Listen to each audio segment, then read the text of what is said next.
Asesinan a Juan Pérez, director de Desarrollo Social de Fresnillo, Zacatecas, y cuñado de Ricardo Monreal. También asesinan a Cecilio Murillo, hermano del alcalde de Sombrerete, Zacatecas. Julián López, coordinador de MC en Guerrero, fue víctima del crimen en la Autopista del Sol. Tribunal Electoral cierra el caso de los presuntos moches de Notimex a la campaña de Claudia Sheinbaum. Vamos con toda la información. Bienvenidas, bienvenidos.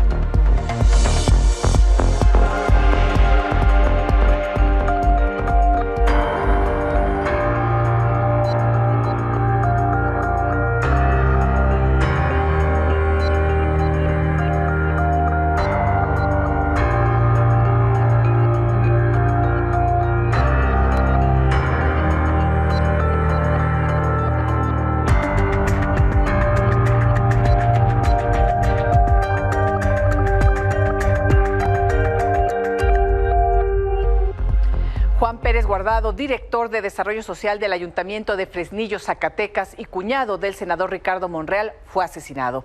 Guardado realizaba trabajos de supervisión cuando fue atacado en la vía pública. Omar Hernández nos tiene la historia.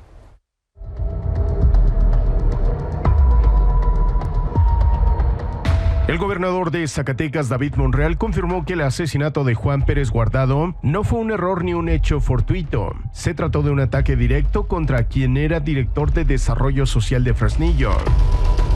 En la primera información de indagatoria se aprecia que es frontal, es directo, no es como otros casos que se equivocaron o juego cruzado. No. Es una manera cobarde, artera, de privarle a un ser de la vida. Tan pronto se enteró del crimen, el mandatario giró instrucciones para ubicar y detener a los responsables de acabar con la vida de quien también era cuñado de su hermano, el senador Ricardo Monreal. Y los integrantes de la mesa les pedí se trasladaran de inmediato al lugar de los hechos. Y estando en la mesa también giramos y coordinamos operativo para lograr dar con los responsables de este artero crimen cobarde. Las autoridades creen que su muerte estaría relacionada con una serie de homicidios ocurridos en Fresnillo desde el fin de semana.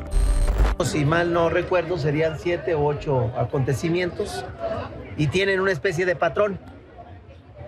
Por eso no quisiera adelantar más. Denos oportunidad de avanzar con las investigaciones y lo que ofrezco es que de manera puntual vamos a estar informando. La noticia consternó a los habitantes de Fresnillo, catalogada por el INEGI como la ciudad con mayor percepción de inseguridad en todo México. Porque tengo más miedo de vivir aquí en la ciudad que vivir en mi rancho, que también hay inseguridad, pero hay más inseguridad aquí en la ciudad de Fresnillo. Es el pan de cada día. Tras el crimen, la seguridad fue reforzada con patrullajes y algunos filtros de revisión aleatorios en los accesos a la ciudad. Desde Zacatecas, para Milenio Noticias, Omar Hernández.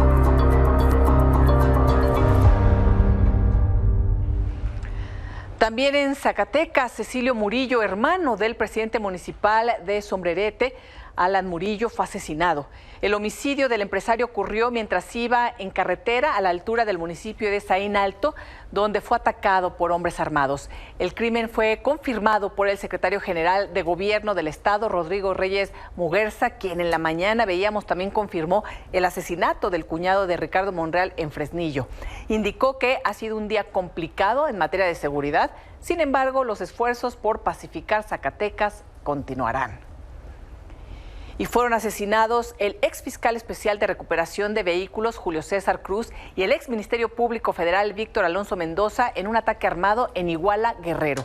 Los dos circulaban en la avenida Independencia. Les dispararon frente a las oficinas del SAT.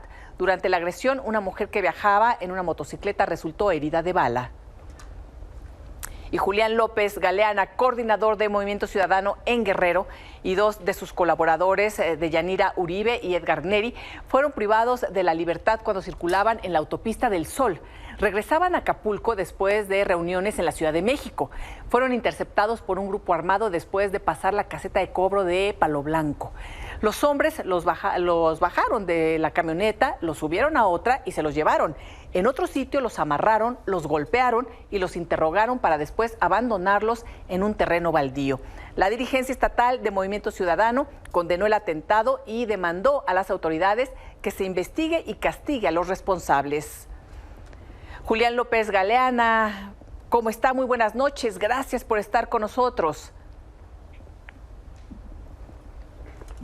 Julián, ¿me escucha? Buenas noches.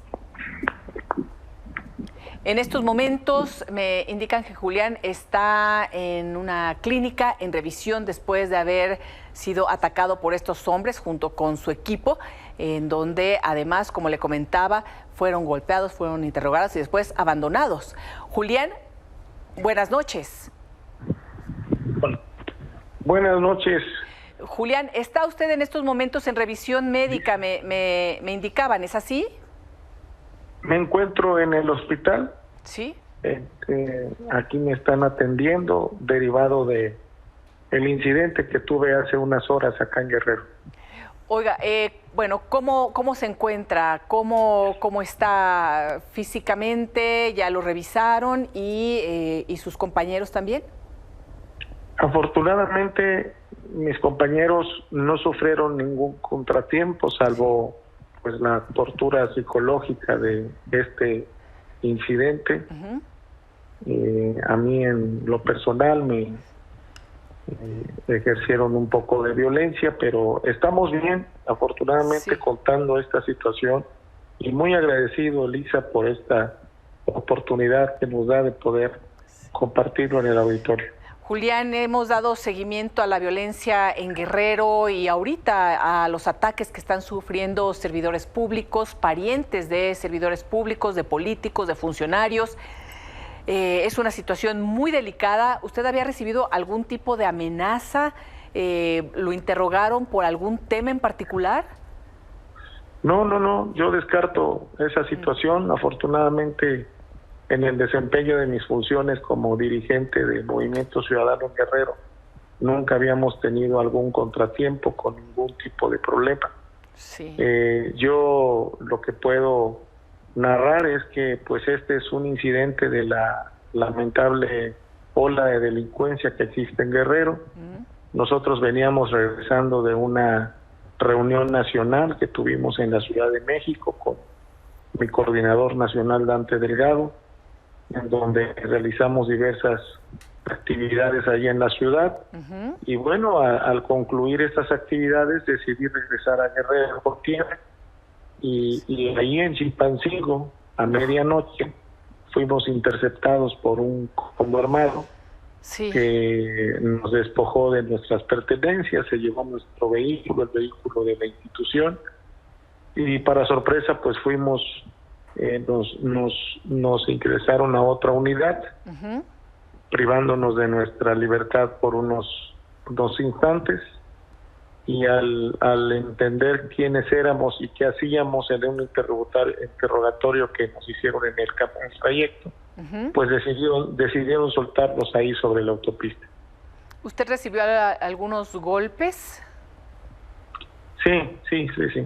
Sí. Julián, ¿les robaron algo más? ¿Les pidieron dinero? ¿O después ya de haberse identificado los dejaron? No, nos despojaron de todo. ¿De todo? Nos despojaron de todo en absoluto. Oiga, nos dejaron maniatados. ¿En plena autopista? ¿Maniatados? ¿En plena autopista del Sol? Sí, en plena autopista del Sol, así es. Maniatados en un lugar ahí sobre la autopista. La verdad fueron momentos muy complicados porque no sabíamos cómo iba a concluir este incidente. Sí. Julián, qué bueno que esté bien, qué bueno que podemos hacer contacto, que ya está siendo atendido. Deseamos que sus compañeros y usted se encuentren de la mejor manera después de esto y que puedan continuar con sus actividades sin mayores contratiempos. Cualquier cosa, estamos muy atentos. Le mando un abrazo, Julián. Muchas gracias por la oportunidad de espacio y le agradezco infinitamente estén al tanto de lo que sucede acá en el estado de Guerrero. Muchas gracias. Buenas noches. Bueno, y en este contexto de inseguridad, de ataque a políticos, como le comentaba, de familiares también de políticos, de candidatos, candidatas, en la semana hacíamos un recuento de los precandidatos, de los aspirantes que han sido asesinados en el arranque de este proceso.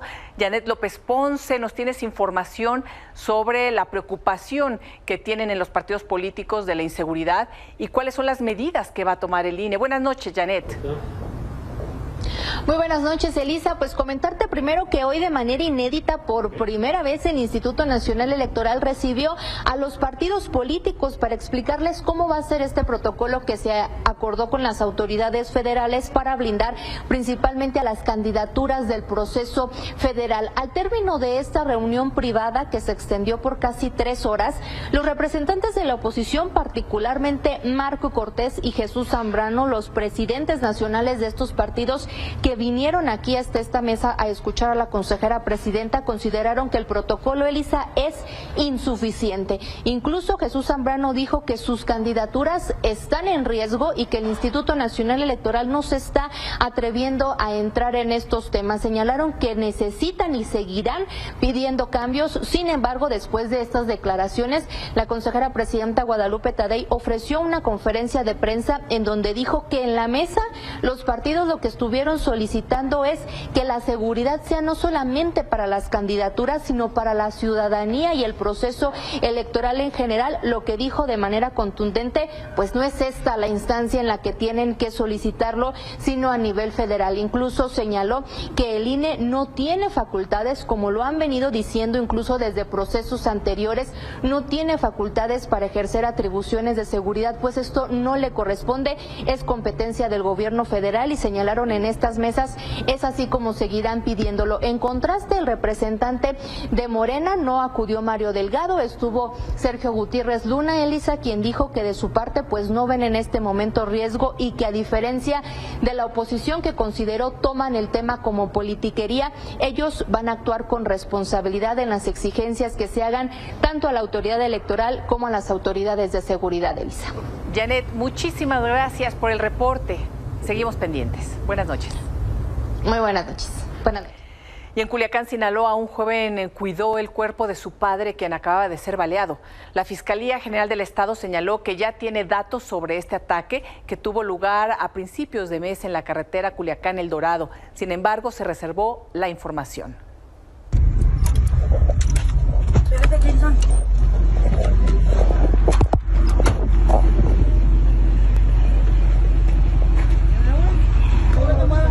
Oiga, ¿por qué puede hacer? Oiga, mi papá está muerto.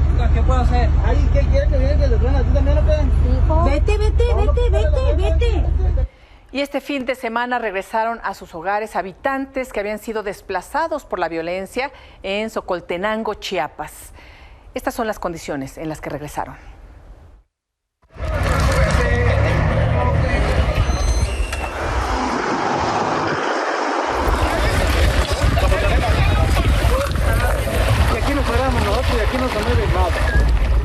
Sin acompañamiento de las fuerzas federales, este fin de semana, alrededor de 70 habitantes de las comunidades de Nuevo Chejel y Puerto Rico, municipio de Socoltenango, Chiapas, retornaron a sus hogares. Durante 18 días, permanecieron en un albergue de la Secretaría de Protección Civil, luego de huir de los enfrentamientos que se registraron en la zona entre dos grupos del crimen organizado que se disputan el territorio. Porque un grupo de personas, de hombres, fueron al ejido y ellos mismos hicieron la corroboración que ya pueden regresar a las instalaciones.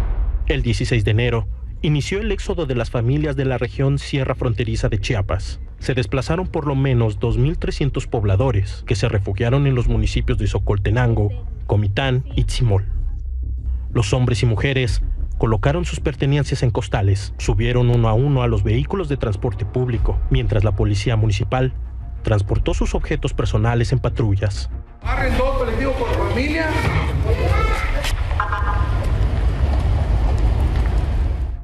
A pesar de que decidieron volver a sus comunidades, el miedo y la incertidumbre los invade. Ante las constantes amenazas que reciben por parte de la organización social Maíz, presuntamente vinculada al cártel Jalisco Nueva Generación. La economía se trastocó en estas localidades. Las cosechas de maíz, frijol y café están en completo abandono. El ganado y otros animales de traspatio murieron por el abandono. Como decimos, poquito que teníamos de dinero en la bolsa, eso fue lo que ya acabamos. Ahorita vamos a llegar a cero porque no tenemos dinero. ¿A qué trabajo? No, ahorita vamos a ver si todavía el ganado dejó maíz para poder levantar un poquito de maíz y guardarlo por si hay algo otro enfrentamiento, salirnos y que tasquear la comida. Las 12 familias que retornaron no descartan huir nuevamente de sus hogares y la violencia no se detiene. La tranquilidad y seguridad que antes gozaban en los municipios de la sierra les fueron arrebatados. La realidad, así platicamos la familia, que si oímos que hay cerquitas otra vez por lo mismo, tenemos que salir más antes, ¿para qué esperamos? Como salimos esta vez que salimos huyendo, pues, si se escucha cerca, mejor salir. Milenio Noticias. En Michoacán, en la comunidad de Ustula, se suspendieron las clases y toda actividad pública tras una serie de ataques del cártel Jalisco Nueva Generación.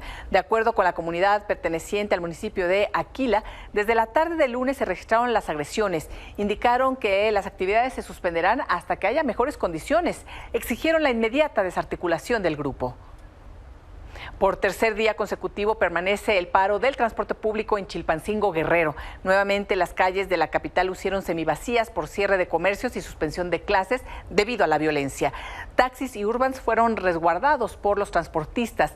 Cientos de personas tuvieron que caminar para llegar a sus centros de trabajo. La gobernadora Evelyn Salgado señaló que reforzarán la seguridad en Chilpancingo, aunque también se mantiene atención especial en Acapulco, Iguala y Taxco.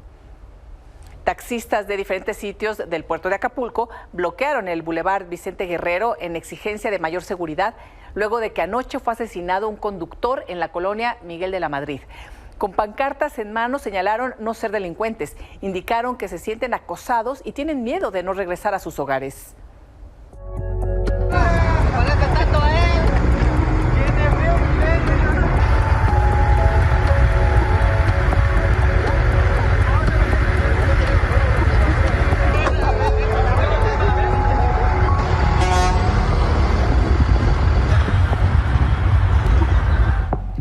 Una jueza federal dictó auto de formal prisión en contra de los 8 militares acusados por la Fiscalía General de la República de delincuencia organizada por el caso Ayotzinapa.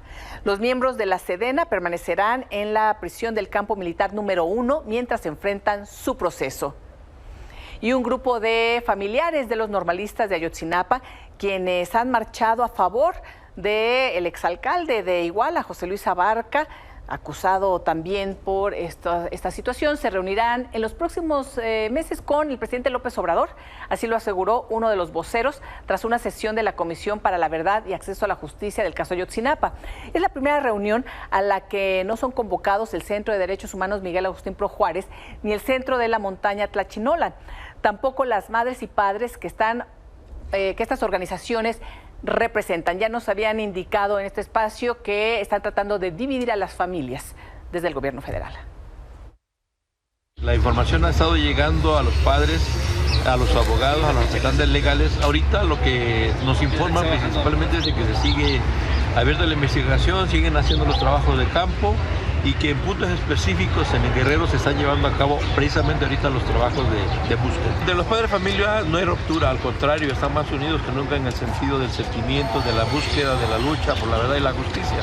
Hay malos entendidos entre los abogados nada más, pero eso no afecta en nada la unidad de los padres, sino todo lo contrario. ¿Por qué se viene nada más con 13 representantes? ¿Por qué no todos?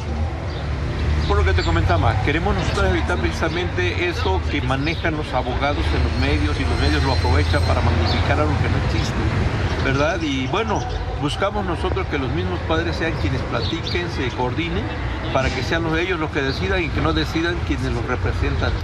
Bueno, y mientras no se resuelve este caso, como muchos otros, y la violencia no da tregua, el presidente López Obrador Siguió denostando a los abogados de los normalistas de Ayotzinapa desaparecidos en Iguala, a la OEA, a la Comisión Interamericana de Derechos Humanos, al ministro Alberto Pérez Dayán, a los organismos autónomos y retó al periodista que publicó la investigación de la DEA sobre el presunto financiamiento del narco en su campaña de 2006 a que vaya a la mañanera y dijo que es un ataque de la DEA tal vez por querer reabrir el caso Colosio. De nulificar la ley eléctrica. Un ministro. Se pide juicio político para Alberto Pérez Dayán por este voto. Y yo creo que se justifica, porque pues como un interés particular, el influyentismo, el que una institución del Estado, en vez de servirle al pueblo, esté al servicio de particulares. Con la respuesta que les dio Elizabeth Hedburg Randall. Sí, yo ni siquiera traté el asunto. A mí me gustaría que me aclarara el periodista, porque él podría ayudar mucho, además es premio mundial de periodismo. 2 veces, que me diga quién lo contrató o cómo lo llamaron, porque estaba, parece, en Israel y lo trajeron. Fueron 170 millones de menciones a la frase presidente narcotraficante. 170 millones. Desde que inició la investigación la torcieron a propósito, que después de la desaparición de los jóvenes interviene la Comisión de Derechos Humanos, la Comisión Interamericana de Derechos Humanos. Farsante Álvarez y Casa, Centro Pro. Yo le voy a pedir la orden de jesuitas que ayuden en investigación. Y esta comisión es de la OEA. ¿Cómo no me voy a reír de la OEA? Que es una cosa tan fea que causa risa. Pues no causa risa, se meten en cuestiones políticas.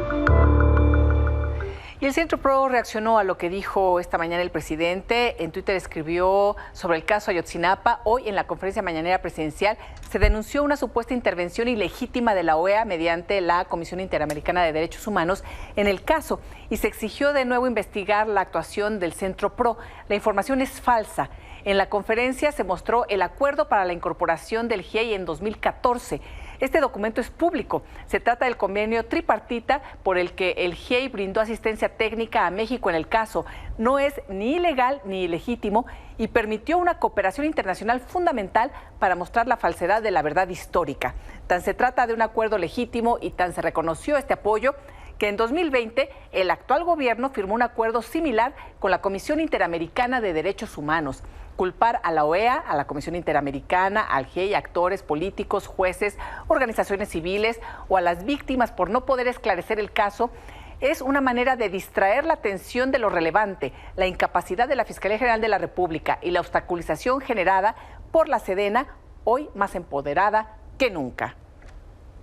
La comisionada del INAI, Julieta del Río, también respondió al presidente, acusó que la iniciativa de reforma de López Obrador, que pretende desaparecer organismos autónomos como el Instituto, como el INAI, mete al instituto en un juego electoral y lo convierte en atracción de intereses políticos.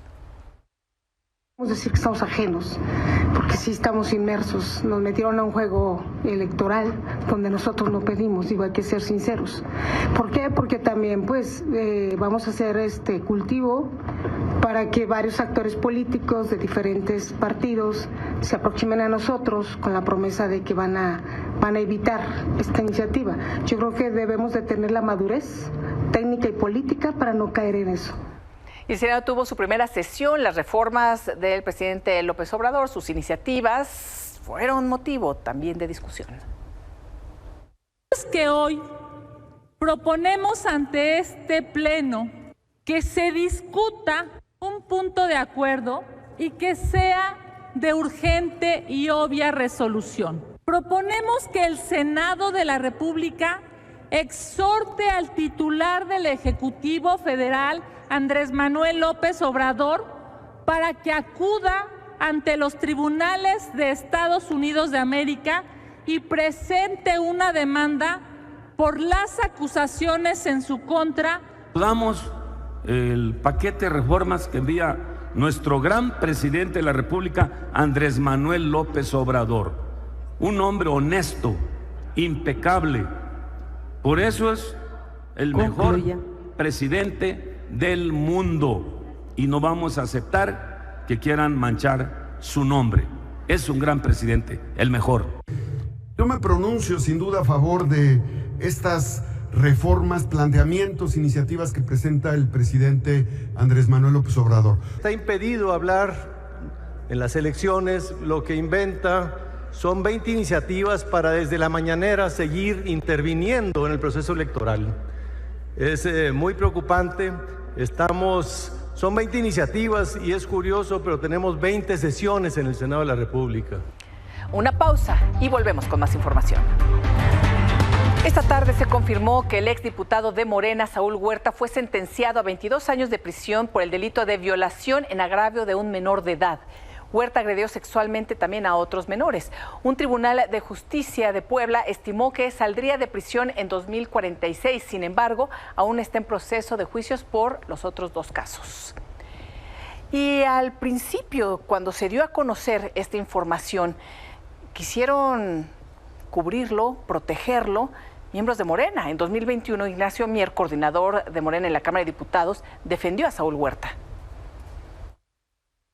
No, porque no lo hizo en su función como diputado federal, lo hizo en su vida personal. Ese es un asunto que le corresponde a la Fiscalía, si solicita o no la declaración de procedencia, y la mesa directiva, conforme al reglamento, lo turnará a la sección instructora y la sección instructora lo determinará. Pero yo no puedo anticipar hechos y juzgarlos. Yo me esperaría que hubiera una resolución en ese sentido. También en aquel entonces, en este espacio, conversamos con el adolescente que fue víctima de violación por parte de Saúl Huerta y sus familiares. ¿Nos puedes compartir algo de lo que le has comentado a las autoridades sobre esta persona? Nada más les comentaba que lo que quiero es justicia en este momento por todo lo que le he hecho a otras personas a mí. Quiero que ya no haya más víctimas. Yo iba rumbo a mi trabajo en esos momentos, cuando me comenzaron a llamar mis sobrinos específicamente, para pedirme el apoyo porque el niño se encontraba aquí en México. Entonces, pues yo estaba a punto de entrar a mi trabajo, estaba como a una calle y yo no entendía bien lo que ella me decía. Entonces hablé a mi domicilio, le colgué a ella, hablé a mi domicilio, le pregunté a mi esposa qué es lo que pasaba. Y me dijo que a ella ya le habían dicho que el niño había sido agredido y que parece que lo iban a dejar nada más por ahí.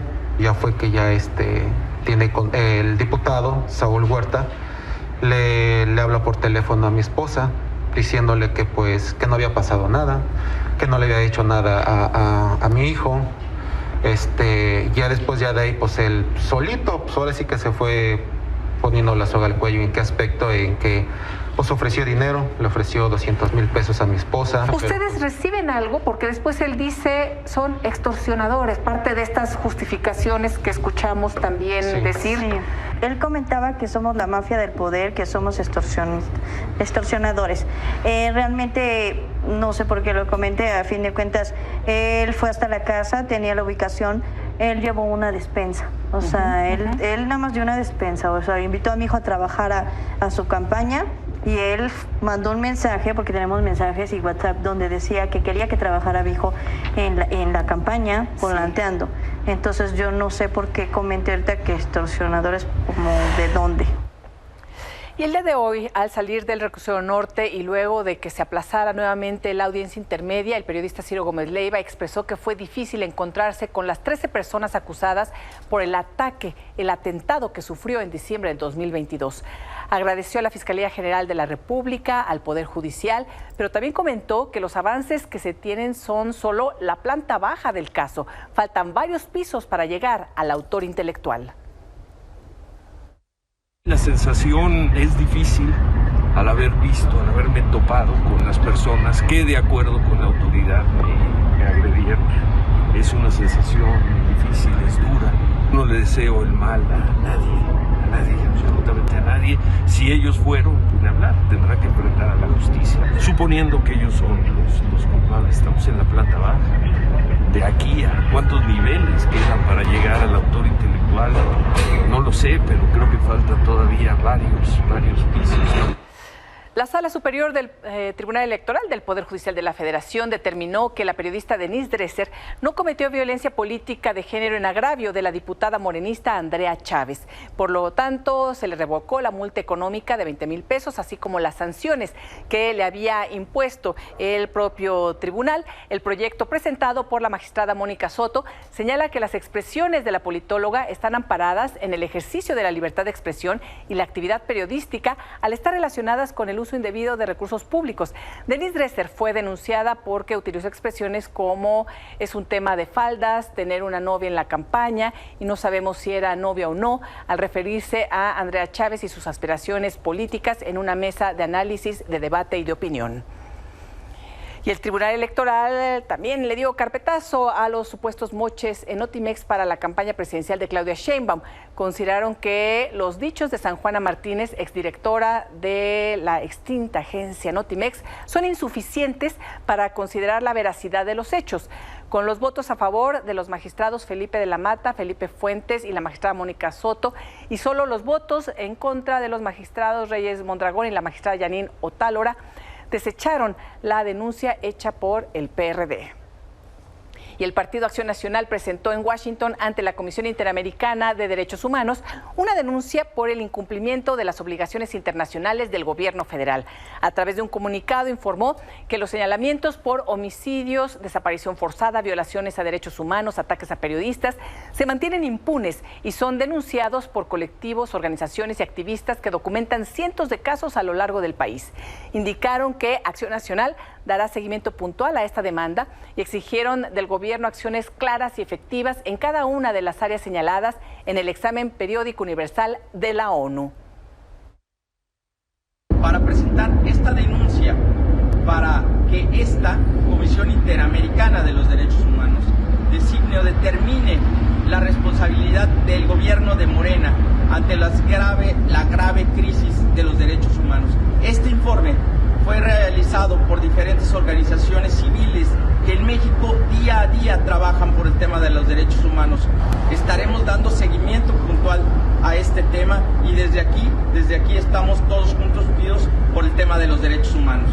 Y también desde Washington, Xóchitl Gálvez indicó que el gobierno federal se alista para realizar una elección de Estado con tal de que la oposición pierda la elección presidencial y obtenga malos resultados en diversos estados donde se definen gubernaturas.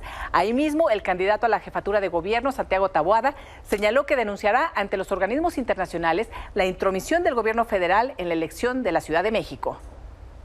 Viene una persecución legal. No se limitan a solo hacerlo desde un punto de vista mediático. Se inician carpetas de investigación, se amenaza a nuestros seguidores.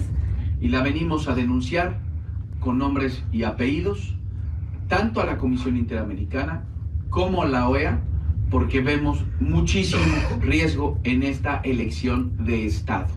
El jefe de gobierno de la Ciudad de México se convirtió desde hace varios meses en jefe de campaña de la candidata de Morena en la Ciudad de México.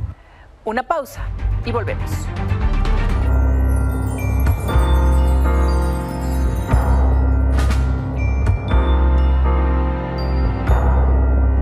Laurita Sánchez Ley, buenas noches. Elisa, muy buenas noches. Encantada de estar en otro expediente secreto. Y el día de hoy los documentos que tenemos, Eli, de verdad revelan una situación que me parece muy abrumadora. Y es que del año 2022 al año 2023, creció en más de 500% el número de solicitudes de asilo político de mexicanos en Estados Unidos. El tema es el motivo. Lo hicieron a través de un recurso llamado miedo creíble. ¿Qué es esto, Eli? Quiere decir que ellos alegan que de regresar a su país, pues realmente tendría severas consecuencias porque han sido perseguidos o torturados, sobre todo por estructuras del crimen organizado. Te estoy hablando de narcotraficantes que los han amenazado, les han cobrado ahora sí que derecho de piso. De tal manera, Eli, que pasaron aproximadamente de 500 solicitudes en 2022 a más de 3,000 en el año 2023. Como te comentaba, de verdad es abrumadora. Creo que el tema principal de esta historia, Eli, es que a pesar del gran volumen de mexicanos que aseguran que temen y tienen terror de vivir en México, pues realmente solamente han llegado a corte muy pocos casos y apenas el 10% pues logra realmente el asilo político en Estados Unidos. Preparamos algo, Eli, para que la gente pues entienda, contarle un poco en qué consiste lo que es el miedo creíble y cuál es el tema y la situación de los mexicanos en Estados Unidos con el tema del asilo político. Vamos a verlo, Eli. El número de mexicanos que solicitaron asilo en Estados Unidos se disparó en tan solo un año. Creció, de hecho, en una proporción de 564%. La tortura, persecución, acoso, riesgo de secuestros y extorsiones que ejercen diversas organizaciones del narcotráfico en el país son el blanco para poder llegar a los Estados Unidos. Se trata de la solicitud por miedo creíble, que forma parte de la ley de asilo estadounidense, por la cual una persona que demuestra un riesgo patente de regresar a su país de origen no puede ser deportada de los Estados Unidos hasta que se procese su caso de asilo, pero también es uno de los procedimientos más complejos por los requisitos que impone. Hay que sortear varios interrogatorios de agentes aduanales y migratorios. Una investigación de Milenio a través de información obtenida del Servicio de Ciudadanía e Inmigración de los Estados Unidos y el CBP revela que durante 2022 las autoridades de aquel país realizaron solo 528 entrevistas de mexicanos que aseguraban tener miedo creíble de regresar a México. Pero durante 2023 las autoridades migratorias tuvieron que procesar muchas más hasta llegar a los 3.507 interrogatorios. Si bien las autoridades estadounidenses ofrecen poca información por la secrecía y lo delicado de las historias, el Departamento de Justicia reveló a través del informe de 2023 que si bien llegaron hasta los jueces de inmigración 1.657 peticiones por miedo creíble, solo en 166 casos resultó a favor de la petición de asilo, una tasa de aceptación de apenas 10%. Quien solicita este tipo de asilo tiene que comprobar que está siendo perseguido por motivos relacionados con su opinión política, raza, religión, o bien que la persecución es generada por el gobierno de su país o por personas que las autoridades no quieren o no pueden controlar. En el caso mexicano, el acoso lo ejercen organizaciones del narcotráfico que ya resultan ingobernables por el Estado. A pesar de estas situaciones límite, el número de peticiones de asilo por causa de miedo creíble está creciendo y también que son rechazadas. Así los ciudadanos mexicanos que intentaron por todas las vías obtener asilo tienen que regresar a sus entornos de violencia, con el peligro que ello implica. Con información de Laura Sánchez Ley, Milenio Noticias. Pues esta es la situación, Eli, que viven los mexicanos quienes realmente pues no están consiguiendo el asilo político y desgraciadamente tienen que regresar a sus ciudades donde la violencia y el crimen sigue reinando. Gracias, Laurita. Hasta aquí la información. Los espero mañana en este espacio de noticias. Buenas noches.